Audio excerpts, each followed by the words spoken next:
Welcome back to another Senior Learning Institute's educational moment, where older adults and their loved ones turn for honest and straightforward information. In just a few minutes, you'll enjoy bite-sized, easily digestible nuggets of knowledge, empowering you to make the right decision the first time. So without further ado, here's our founder, certified senior advisor, seniors real estate specialist, nationally syndicated podcaster and speaker, the advocate you can trust, Mr. Ted Gottlieb.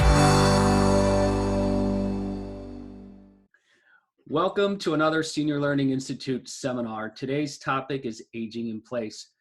I've found that most older adults want to stay in their current home as long as possible. More times than I can count, I've heard of being taken out feet first. Very, very common. It's a common belief that if we stay put, we're being independent, but that's open to debate. Aging in place is the term used to describe staying put wherever you call home. That can even be an independent or assisted living community. Today, we're going to address some of the challenges of staying put. My name is Ted Gottlieb. I've been connecting older adults and their families to resources they need for close to 10 years now. I'm the only Missouri licensed real estate broker who's also a certified senior advisor and aging in place specialist. I'm a seniors real estate specialist with More Realtors and the founder of the Senior Learning Institute. We've assembled a panel of experts in the field of aging, and at this point, we're going to ask them to introduce themselves. We're going to start with Becky. Hi, I'm Becky Billieu. I'm the owner of Lasting Impressions Remodeling. I've been doing this about 40 years now. And I am a certified interior designer as well as a certified aging in place specialist. 40 years. 40 years. I started when I was 10. What can I say? Okay, who's next? I'll go. Hi, go ahead. My name is Brad Kohlrecker, and I'm the owner of 101 Mobility, and we've been in business for about 8 years.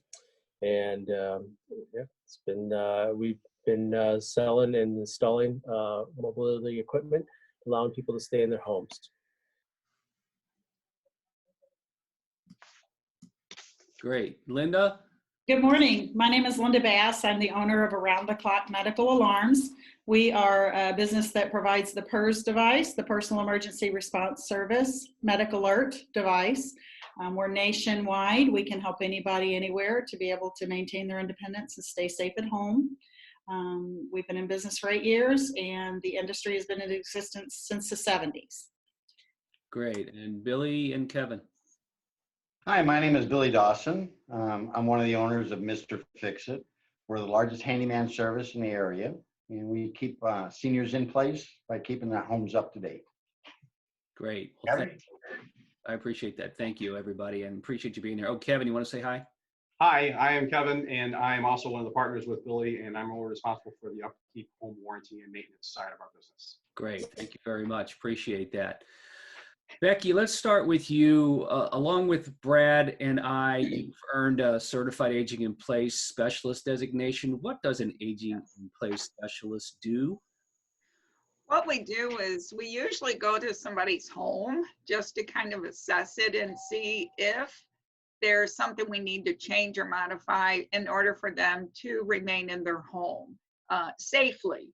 That's the main thing. If we need to do anything, or like if they came home from a rehab center, they usually have a list of things they recommend. So we try to go and see if there's anything else that we would recommend.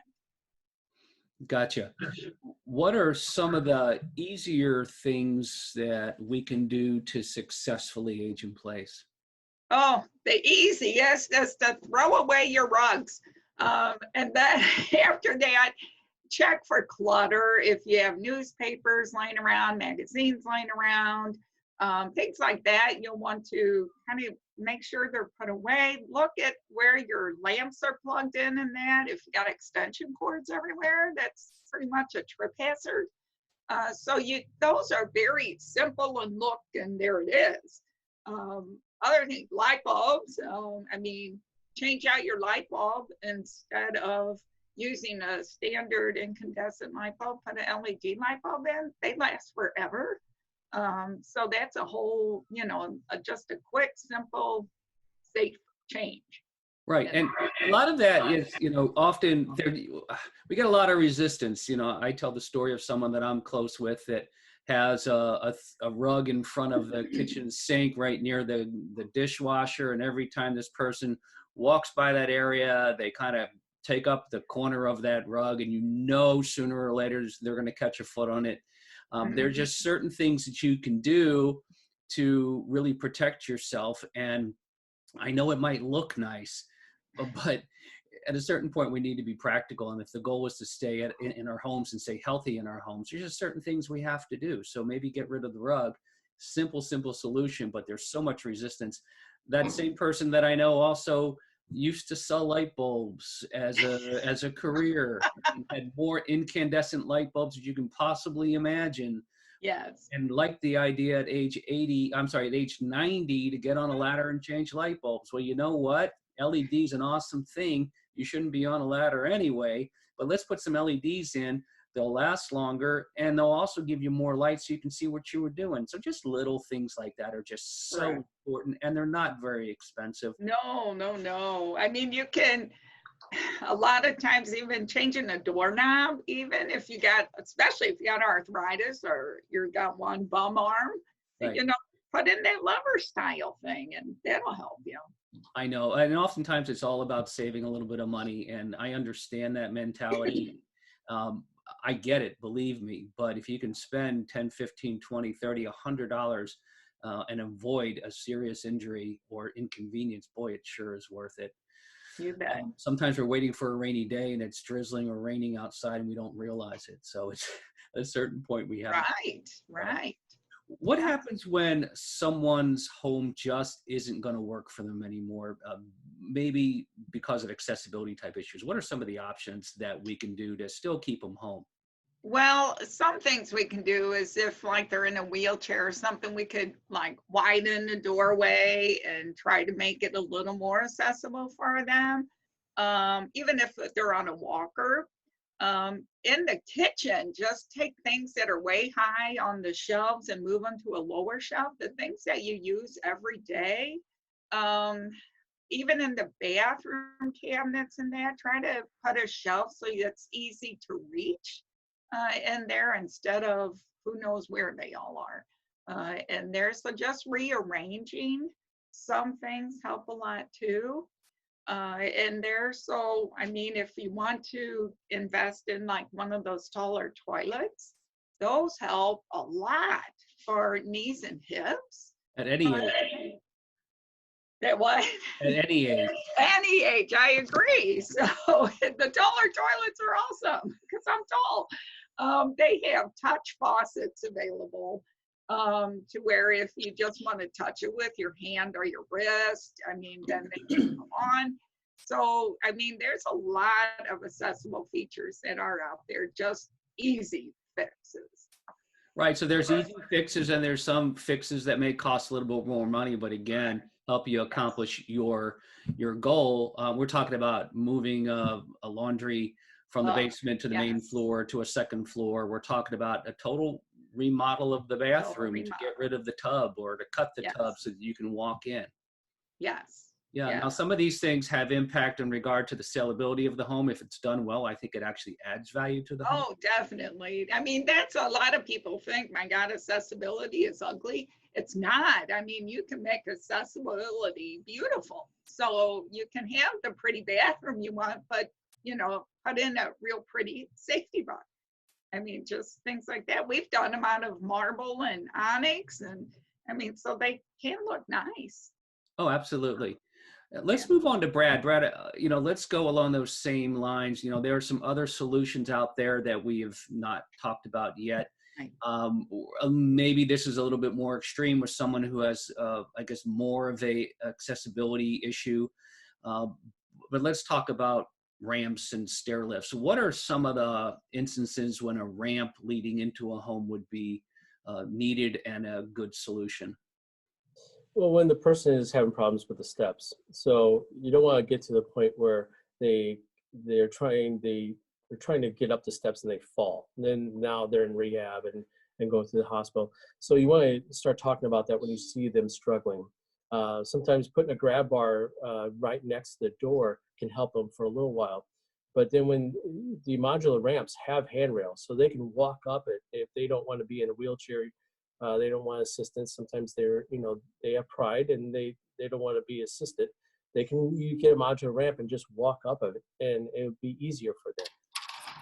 So there's all types of ramps. So some with handrails, some without, some are just threshold ramps. So if they are rehabbing and they're in a wheelchair, you just got that little 1-inch threshold over the door. You can put a little bit of threshold ramps in the front and the back of the door, and it'll be a nice smooth transition. And you can get those for short term, long term, or you can purchase them. You can do rent to owns and rentals. So I don't think people realize that if they just come out of rehab for 3 months, you can rent them for 3 months.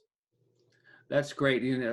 Many times I see folks that have ramps in their garages just going up a couple of steps. It might be a 2-car garage that they've converted really into a 1-car garage and put a nice ramp there so that they can get in and have accessibility short-term or long-term. Or it is sometimes that little short ramp that we're talking about. If you're fortunate enough to have a garage right off of, let's say, the kitchen, and you could just take a step up, then that's really wonderful. But oftentimes we don't have that luxury. A garage may be in the lower level, and you have to walk upstairs. So we can talk about some things that we can do there. But let's talk about the outside front as well. And not everybody uses the outside front of their house. Sometimes it seems like it's reserved for guests. But we had talked in previous conversations about actually redoing the driveway, or at least the walkway, and creating a concrete ramp of sorts. Talk to us about that a little bit. Yeah, and that goes into universal design. So you just eliminate the threshold at the door and the porch. And you can put shrubs next to it and landscape it really nice. And people don't even realize that it's really an ADA ramp. So they can remove the concrete sidewalk, and the porch can be modified, and they can pour new concrete, and it looks really nice, and you just roll right up to the door. So it's a very nice alternative, and people are starting to see that more and more often. Great. And again, from an aging in place and from a real estate perspective, anytime you make that type of improvement like that, oftentimes it adds value to the home. It certainly doesn't distract from it, in my opinion. Nothing better than having a new driveway and having a new walkway. Again, there's budgets involved, and we can't always afford to do that. But if that's something that you're thinking about, and you're planning on staying home for a long period of time, and if you're redoing your driveway, maybe you make that seamless entry sooner rather than later, so that you're not, so that you're being proactive versus reactive. Let's talk about the use of stair lifts. And sometimes we live in a 2-story home, or the washer and dryer is in the basement. Stair lifts are often a solution to that. Talk to us about what our options are, and give us an idea in regard to budgets as to what stair lift systems cost. So the stair lifts are a good, affordable way to get up to the main level. Maybe if you're coming out of rehab, you can get to the shower. Most people don't have on the main level, so they need to get upstairs. And they can rent, and they can purchase these stair lifts. The straight stair lifts, they start out I'd say about $2,600 and go up. It depends on the options you get. Curve rails will start about, I would say about $8,500 and go up. They can go up all the way to $15,000, $16,000. And those are not rental. So those are custom to your steps. So we digitally measure those steps, and then we send those to the manufacturer, and they build the rail to your steps only. So Gotcha. Those are great. If you're going to stay long-term and you love your house, then, that's a good option.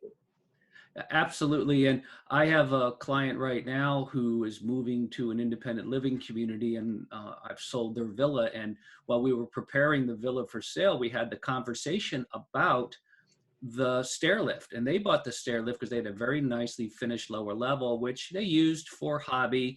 And there was a bedroom down there that they used for guests, but more importantly, their washer and dryer were down there, and they used that most of the time to go down to do their laundry, and then they put the laundry basket back up, bring it upstairs. Not the best solution in the world, but it worked very well for them. But while we were doing while we were walking through and figuring out what should stay and what should go, the question of whether the stair lift should came up, and the homeowner was pretty insistent upon the fact that the stair lift could very well add value to the property if someone older were to come into the home. And lo and behold, my 90-year-old sellers, the people that came in to buy the house were approaching 80 and loved the idea of a stair lift after they got a demonstration. So my 90-year-old client showed them how to use the stair lift. It sold the house. So you just never know. And they can be taken out, right, Brad, pretty easily if need be. Yeah. We've done it both ways. We've had people buy stair lifts from us, and we say, just hang on to it. We can remove it if the house sells and the person doesn't want it. And it's getting more common that older people are looking to downsize, and they're looking at villas and smaller homes, and they see that and they're like, oh, I want that. Can I get that in the sale of the home? And so sometimes they don't, and we'll remove them. It takes about move a straight rail, maybe an hour and a half, 2 hours to remove a curb rail.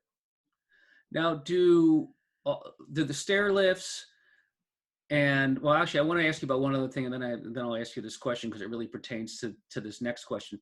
If someone's incapacitated, how does he or she get out of bed? What options do we have, and does the caregiver, who often is a spouse, but let's just say it's a spouse or somebody who's coming in to provide care in the home for someone who's incapacitated, what are our options in regard to helping them out of bed?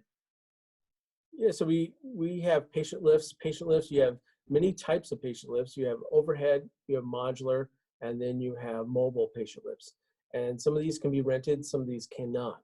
And it depends on, do you want to go to the bed, just get them out of the bed and put them in a wheelchair or their custom chair, or do you want to take them from bed to the bathroom? And that gets more involved, and you're knocking out headers and so into the bathroom, and so those, they get more expensive as well. So there's several options on that, and there's mobile options as well. Gotcha. Go ahead. We also have what is called the lift car. So, if the person's in a wheelchair, they can take that with them and then go up steps with that. So that's another option. So the technology is changing so fast, and manufacturers are coming out with some really unique solutions. Right. Now, these are solutions that are becoming a little bit more, I don't want to use the word extreme, but you kind of get the idea that, the level of care is ramping up, and there's in-home care options, which will be a conversation for another seminar that we have. But you have to ask yourself at a certain point, does it make sense to really stay there? I know that's where we all want to be. Is that in our best interest and in our caregiver's best interest? And that's a decision that only you can make and family can make. But that's just something to think about at a certain point. Are these... does it make sense to stay put? As a CAPS certified person, you basically lay out that plan, and you lay out the cost and let the family decide, okay, we need to probably go a different direction. Right. Now, speaking of cost, is most of the equipment that you talked about, the stair lifts and the patient lifts, are those all private pay? Yes. Any options for VA benefits or anything, long-term care insurance, anything like that? Yeah, so if they're a veteran, I recommend them to go see their VA doctor. They have to be seen by a VA doctor, and then they will evaluate that person. And if it's, in my case, they'll write a prescription, and it goes to prosthetics, and they'll get that, start that process. But they have to be seen by a VA doctor, not their personal doctor, their private doctor. Got it. Well, thank you, Brad. I appreciate that. Often my older adult clients, no matter their physical condition, feel increasingly isolated and vulnerable. It's the fear that something may happen and no one being around to help.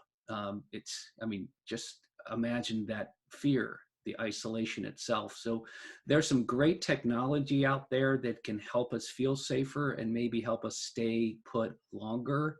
And Linda's going to talk with us about that. So Linda, you know, it's that old I've fallen and I can't get up. It, you know, it seems to be the one of many jokes that are out there, but it's a real thing. Tell us about medical alarm systems and how they work, what they cost, and how do we pick the right one?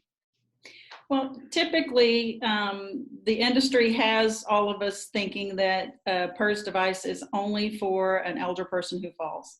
I would like to try to dispel that. It's for so many more reasons, fire, ambulance, police. If your family just wants to make sure that they have peace of mind knowing that you're never alone, you can get help. You could have a medical condition that would warrant for you to be in need of this type of service, regardless of what your age is.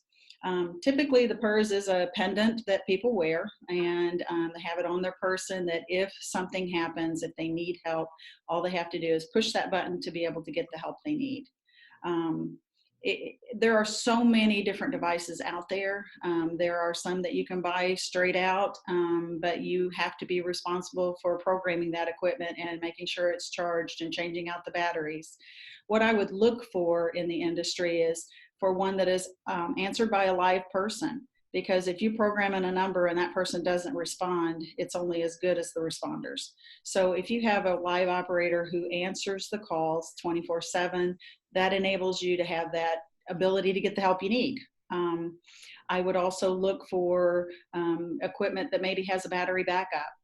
Because if power were to be down, you know, at least you can utilize it until your battery is no longer effective. But it enables you to have that extra time to get help. Let me ask you this, because you had mentioned the folks that monitor it and the dispatchers, and I know that's a critical part of the product that we're purchasing, and I know you've got a special connection in regard to the folks that pick up the phone that through your service. And though we're not here to self-promote, I think it's really important that people understand that and to ask the right questions about who's actually monitoring the call. So talk to us about the ideal monitoring setup in regard to who's actually picking up that call. Ideally, you want to be able to have someone who can help you during an emergency. And, you know, our particular response center is a leader in the industry in the fact that they are the only one that has EMD certified responders. So every single person who answers our calls are emergency medical dispatchers. So it's the same as a 911 call response center. The difference in calling 911 from your home phone and having a PERS device where they actually answer your response, they actually have demographic information on site to be able to relay that information to the paramedics who respond to your call. So they know not only your name, address, and phone number like 911 would, they also know your medical conditions, your allergies, hidden key information, garage door codes, your family, friends, neighbors that you would like to be called. So you could specifically say, I want you to call my daughter Sue, I don't feel good. And the response center would call Sue. Okay. Once she gets there, if you do need help, and then they can continue and call the ambulance to respond if that's the need. So when you have the ideal of needing this type of service, and in today's world, it is very imperative with the elder folks to please check on your loved ones and your family and your friends, your neighbors, because it's a very uncertain time, and you know, everybody wants to stay home and age in place, but we need to make sure that we keep in touch with them. Right. One of my fears would be, does the system actually work when I need it to? What kind of testing is involved to make sure that this is working? Our manufacturer actually are leaders in the industry. They actually were the first to offer the voice over IP technology, the 3D technology, and our equipment is programmed such that once a week it will check itself. It checks all the phone connections, the battery that's in the unit as a backup. It checks the voltage of that. It checks to make sure the phone connections are it's still working properly. So once a week it's doing a self-test to be able to check and make sure all those connections are in place so that it will work. If it detects anything that's wrong, it sends us messages so that we can call and follow up with that individual to ask them to check and see what's going on. You know, the cleaning lady could have came in and just unplugged it. And so they didn't know. So just to make sure it's plugged in. And then once a month, we ask our subscribers to actually push their button to do a self-test once a month. And it's kind of a dress rehearsal so that they become comfortable with the sounds it makes, how long it takes to make the connection. They become more confident in the fact that if they need help, they know what they need to do, and they know what happens when they do push the button. Got it. Now, some of Can I these, say, can I jump in? I gotta say something real quick. Sure. yeah. All right. I think it's real important for people to know this difference, because I know, okay, grandma had one, but she didn't want to push it because when she fell, because she didn't want like the paramedics or whatever to break into her house or to, find her, if she was naked or whatever. And having an alternative to be able to call a family member or, the neighbor would be a lot, I think that's a lot more comfortable than pushing it and saying, oh my God, I got a paramedic coming in, so just for, she thought it was a simple fall, and that's all it was. So. Now, Well, some of these systems work in the house only, and some work outside of the house. Help us understand these, and some of them have fall detection on them. right. Help us understand some of the finer points of these. Well, technology is advancing rapidly. It's unreal that the changes that occurred even in just the 8 years that I've been in business. Used to, you had to have a standard phone line. It was only limited to your home. Then Charter Network invented the voice over IP, and AT&T, they started using the voice modem boxes. And so the manufacturers had to adapt so that people could still use it with that type of phone service. People are ditching their landlines. So then the technology has advanced to where they use the 3G network and 5G, LTE now. So then there's the go anywhere. They can use it and take it with them anywhere they go. The thing is with the go anywhere is a lot of times, a lot of the companies promote it as the greatest thing. A lot of our elder clients, they are not that tech savvy, the ones that we currently serve. Now, as we age, we will be, but the elder populace now, they basically, I don't know that they would have the wherewithal to know that they need to keep it charged like a cell phone, because even grandma may have a phone, but she doesn't use it, a cell phone, you want something that they are going to use. If they don't use it, if they don't have it, if they don't keep it up and service it like it should be, it's not going to be a benefit to them. There is also a new technology with voice activated device. It's an artificial intelligence device to where they can call for it for the help. So, technology is just rapidly changing. The watches, there are devices that are video surveillance, but how many of us want to subject ourselves to being on a surveillance? I don't think that it would be an easy sell. We could do a podcast on all the technology, and we probably should, but as you mentioned, there's security alarm systems, right. Technology in the house, doorbell cameras, Amazon Echo, you name it, it's out there. So we'll probably do a seminar just on that. Give us a feel for what the costs are for these systems that you had just talked about, the medical alert systems, alarm systems. Well, basically in the industry, I would say that the price is anywhere from, $20 or $30 a month up to probably $120, $25, $150 a month. Depending upon what type of options you get and what type of technology you're buying. But if you think about it, $360 a year is less than $1 a day for that safety and that protection and that peace of mind, and even if you paid the $100 a month, that's $1,200 a year, but that's less than an ER visit or a month's stay at a nursing home or 2 months. It's just, you have to realize that you're purchasing that peace of mind. You're purchasing the ability to get help by pushing a button anytime, day or night, for any reason. And what is that worth? Got it. That makes sense. I got one other question for you, and we're going to move on to Billy and Kevin. So reminder calls are something that we've talked about. And again, let's just say that I live out of town. Mom and dad are living in a different city, and I want to make sure that someone's checking up on them all the time, or at least a reasonable amount of time. And I'm just so busy that I can't find the time to do that. Or there's nobody around to do that. but we want to make sure that we're being taken care of. What are reminder calls, and how does that work, and what does that cost to do?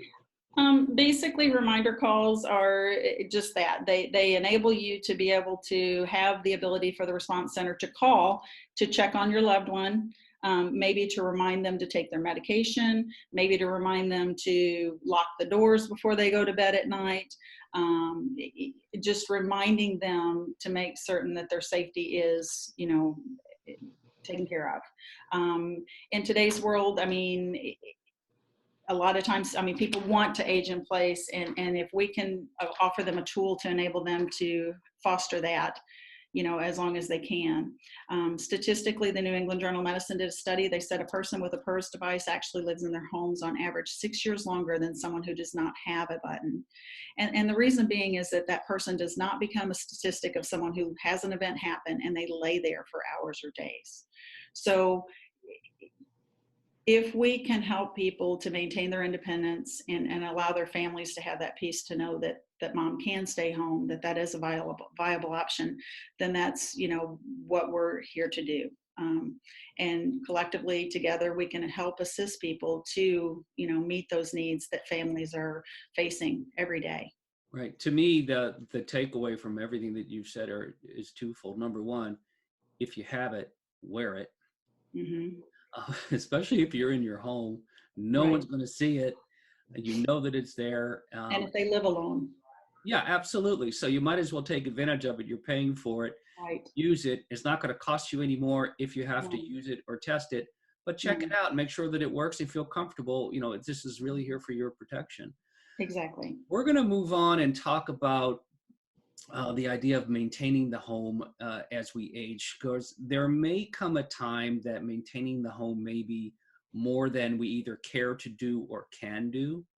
Things like cutting the grass, changing light bulbs, changing smoke detector batteries, changing furnace filters. And that's what Billy and Kevin are going to share with us. At a certain point when I was getting busy with my business, I decided I was going to stop cutting the grass. Part of it was a luxury, and part of it was my time is better spent doing something else.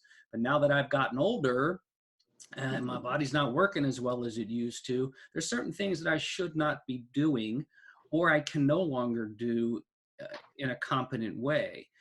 And sometimes when someone, a DIYer like myself, will do something and not do it right, it may get done, but ultimately it's going to come back and bite me, whether it fails or whether it's noticed when I go to sell my home, and all these things that I've done have not been done in a professional-like manner, and then it's going to have to be redone, or the value of my property might decrease accordingly. So these are really, really important things. So Billy and Kevin, what are some of the more important services that a handyman like you can provide?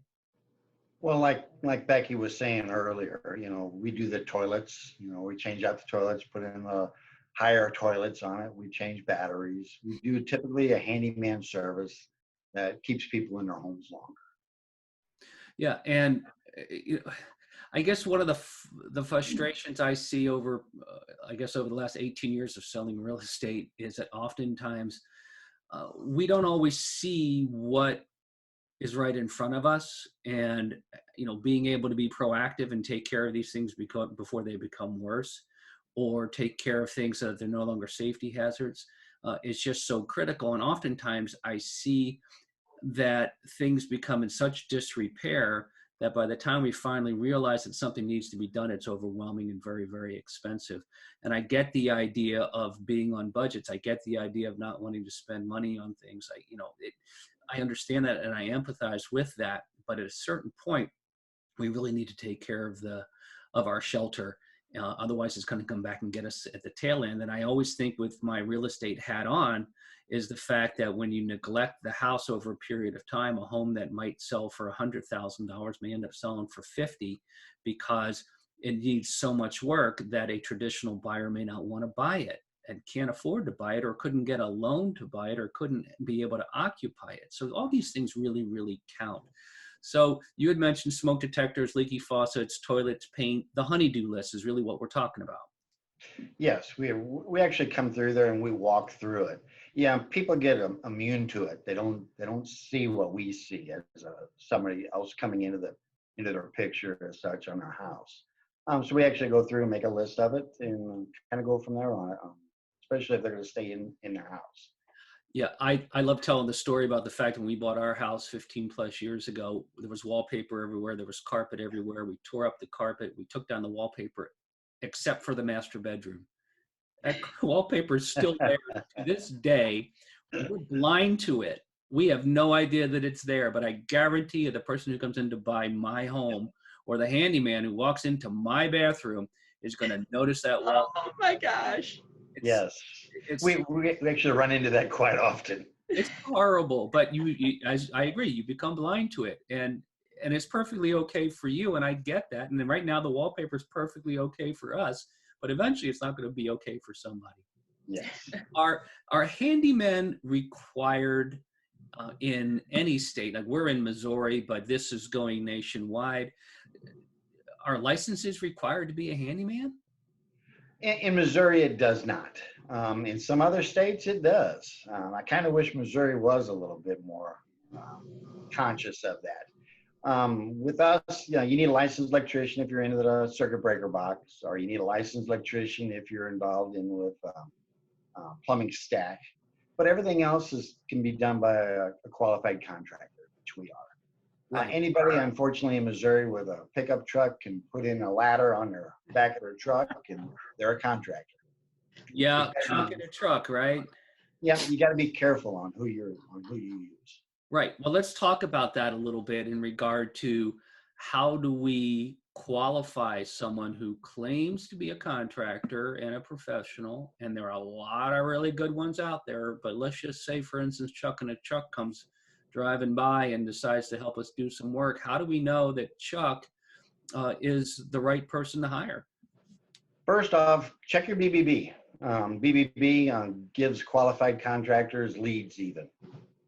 Check to make sure, ask them for their insurance, liability insurance, work comp. Make sure they've got that. The liability inside the houses are tremendous. Yeah, it really, really is, and it's really important to do that double checking. The BBB is a great source.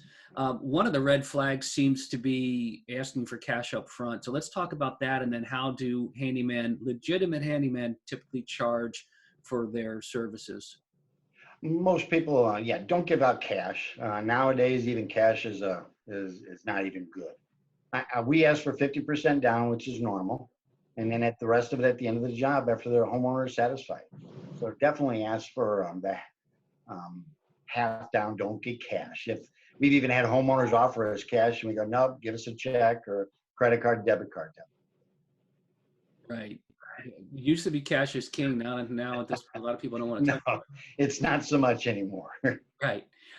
Let's talk about a service that you offer that I love. It's called excuse me, Upkeep, and it's a great program.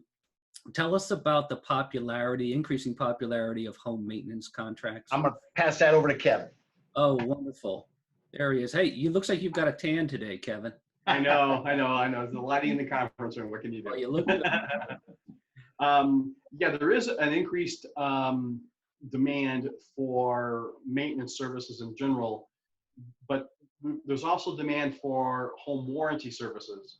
And so we have some companies out there that will combine not only the home warranty, but also for maintenance visits per year, just to make sure that the home is maintained in the proper manner, changing furnace filters, making sure that the water heater is flushed out, things like that the homeowners don't normally do or don't like to do on themselves, but it can greatly extend the life of not only the appliances, but also just the fixtures within their home.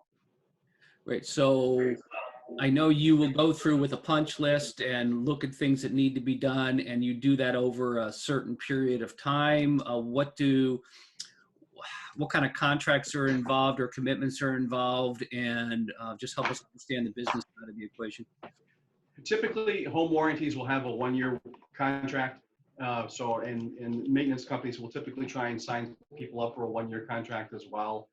And again, like we were talking about before, you can use it with a credit card, but check the Better Business Bureau on any home warranty company out there or any handyman service out there. You can get quite a bit of good information what's going on. Right. Are typically deductibles involved with service level, the service work that you're doing? Yeah, on home warranty companies have the deductibles are kind of across the board. The industry average seems to be about $75 per claim. So if somebody is called in to do a repair or a replacement and the home that's covered under the warranty, the homeowner's liability may only be about $75.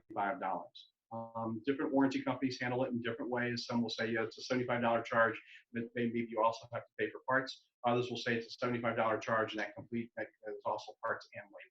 Right. Now, one of the frustrations that folks will have with warranties in general is it seems as though, let's say I buy a house, I have a home protection plan that I get with the house, and something happens with the furnace and I get a service call and it doesn't quite fix it. And then I get another service call and I'm paying a deductible. It seems like once that company runs out of toothpicks, bubble gum, and Band-Aids, they may consider replacing that furnace. How does a program like yours differ than one of those?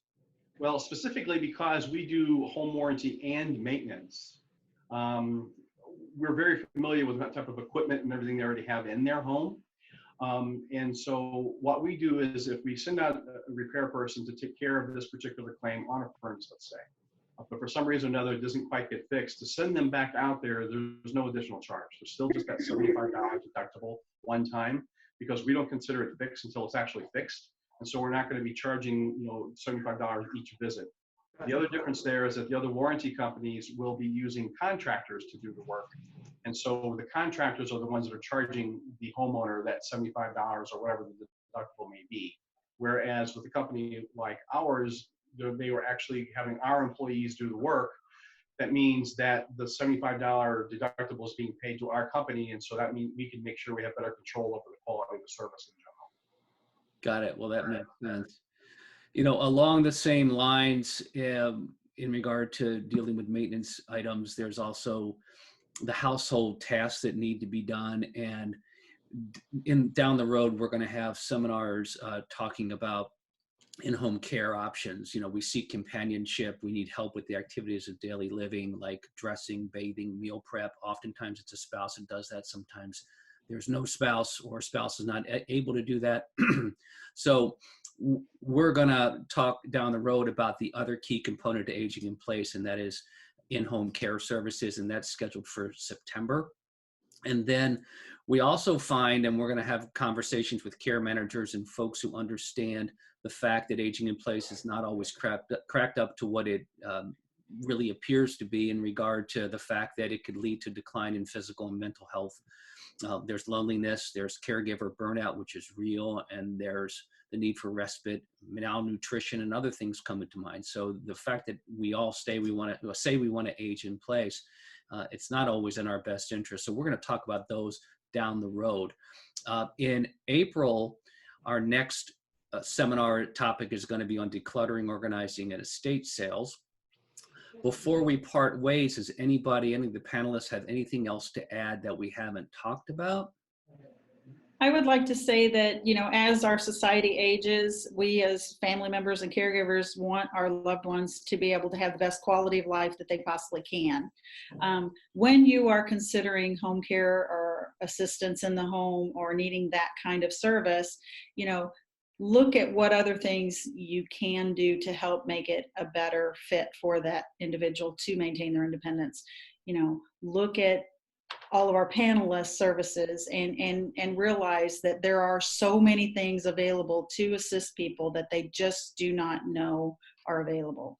So do your research, reach out to people and get those referrals from people that are in the industry to assist you to make the best quality of life for the loved ones, which is what we all want. Yeah, that's excellent, and I appreciate you bringing that up. One of the key missions for the Senior Learning Institute is connecting older adults and their families and their advocates to the right resources the first time. These decisions are really, really critical. We've all been at it for a long time. We know who the A team is out there, and our whole goal is to refer to those folks And, one of the things that we're proud of here, and I know you as well, is that, we don't accept referral fees for making these referrals and making sure that we're connecting people to the right professionals. And that's what kind of separates us. This is not a business model per se. Yes, ultimately, I'd love to sell a home when you're done with it, but that's not what this is all about. If I can provide that level of support to the community, and if I can refer to my referral partners, that's really what it's all about. Anybody else? Okay, well, I want to thank you all for participating on the panel. I want to do a shout out to our seminar series sponsors. For more on them, please check out the resource page on seniorlearninginstitute.com. Until next time, I'm Ted Gottlieb for the Senior Learning Institute.